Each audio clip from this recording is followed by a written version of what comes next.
Last week, I talked about the biggest mistake a husband can make. I started out by saying that the only problem couples ever have is defensiveness. And that's as true for us women as it is for men.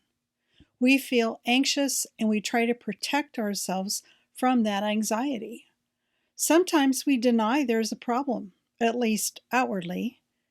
Denial is the classic defense.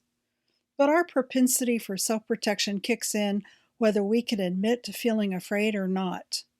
Worry, anxiety, nervousness, call it whatever you like. Each is an expression of fear at one level or another.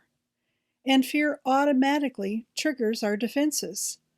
Fight, flight, or freeze. Those are our default survival strategies. But they often fail to elicit the response we need from our mates.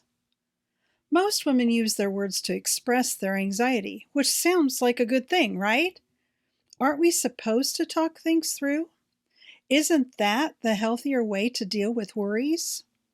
Talk about it and find a solution together. But men have a different take on anxiety. In fact, for the vast majority of men, most emotions are a signal that you need to take action. For a woman, talking is the action. For men, it's usually not. A man will tend to talk less under stress, turn inward, and try to figure out a solution. If his wife continues talking, he experiences it as a distraction to his problem solving endeavors, so he learns to tune her out.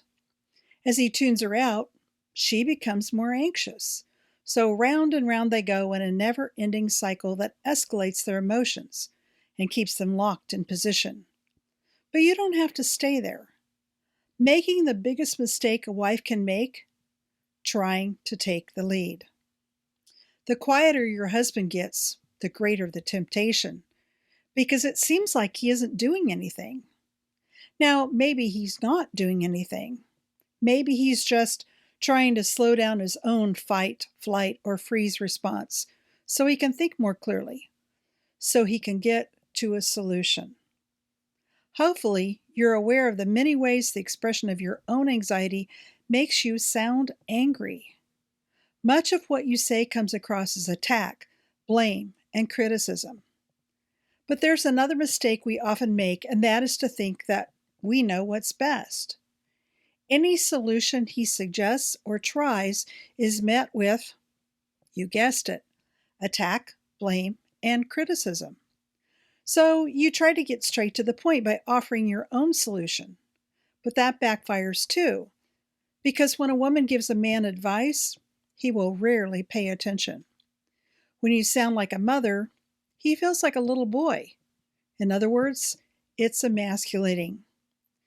Instead, you want to say and do things that will empower him. After all, you need him on your side, don't you? Now, you don't have to remain silent and hope he'll say or do something. Your input is invaluable to him. He needs it. The problem? It's your delivery. Because men are more sensitive to criticism from their wives. More than anything, he wants to be your protector and your provider. Now, that's hard to do when you're telling him how to go about it. Let me give you an example. Many years ago, my husband and I were moving about an hour away so he could take a position at a larger branch of his company. Since the move was such a short distance, the guys decided they could do it with their pickups. Needless to say, it took longer than they thought it would. To top it off, not all of our stuff would fit into the small apartment we'd rented, so his boss offered to let us put some of it in his own rec room. Doesn't sound like much of a problem. However, one item was a 1952 Rockola jukebox. It must have weighed at least a ton. Well, maybe just 500 pounds, but it was big and wide and had a rounded top that flipped open to add the 45 RPM records. Digital hadn't been invented yet. The bottom contained the motor, the machinery, one huge speaker, and neon lights. Steel, wood, and plastic. She was a monster. It took 4 men to lift her.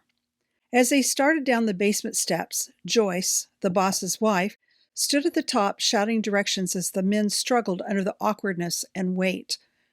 She kept telling them they better not scrape up the walls.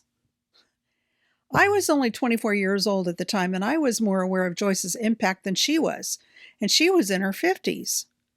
These guys were exhausted from lifting stuff all day and multiple trips driving back and forth between the two cities. She was acting like they were stupid, brainless bums who didn't care about her home.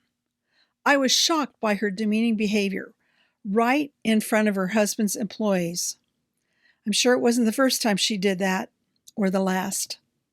Now, that may not be your MO, but I use it as a prime example of how demeaning a wife's instructions can be to her husband. Joyce was worried about her stairwell. Of course, I understood that, but trying to take the lead in the operation wasn't helping. She was making matters worse. Didn't take a doctor in clinical psychology to figure that one out. So what could Joyce have done differently? What could you do differently? First of all, trust that he's a smart man. If the wall gets scraped, it can be repaired. Admire his willingness to do a tough job, to help out a young family, to set an example for his employees. And if you have a suggestion, be thoughtful about the way you offer it and when you offer it. Make sure he isn't in the middle of something difficult, like carrying an oversized 500-pound antique down a narrow stairwell. Be kind. Be patient. When he's not moving, say, I have a thought. Not sure if it'll work, but what if you blank? Now, if your situation allows more time for processing, you could say, what are your thoughts about blank? Then listen. Play back what he says and ask if you got it right. Affirm the parts you agree with. If you have a suggestion for him, say, I have an idea. Then wait for him to ask you what it is. He'll be much more open to your input, won't feel like you're trying to take over, and will feel like a strong man with a strong partner. You'll both be the happier for it.